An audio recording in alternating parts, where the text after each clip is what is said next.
مرکز مطبوعات وزارت کارهای داخلی تاجیکستان از بازداشت یک نورس 17 ساله، یک جوان 19 ساله و نابالغ 17 ساله برای دست داشتن در دو مورد علیحده دزدی لباس از دو مغازه در پایتخت شهر دوشنبه خبر داد.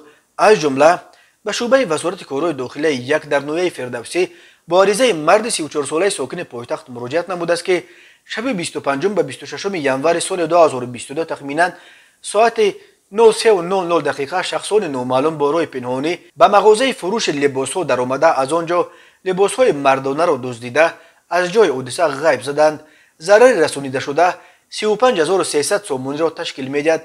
هنگام گذرانیدن چاره‌بینی‌های اپراتیوی جستجویی از جانب کارمندان میلیشیا، نابالغ 17 ساله ساکن شهر دوشنبه همچون گمانبر در صادر نمودن جنایت دزدی دستگیر کرده شد.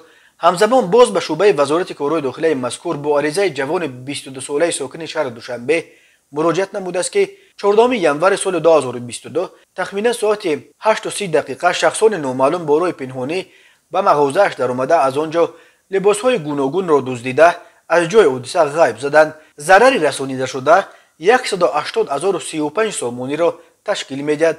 در نتیجه گذرانیدن چاره‌بینی‌های اپراتیوی جستجویی از جانب کارمندان میلیشیا، جوان 19 ساله و نابالغ 17 ساله ساکن شهر دوشنبه همچون گمانبر در صادر نمودن جنایت مذکور دستگیر کردند.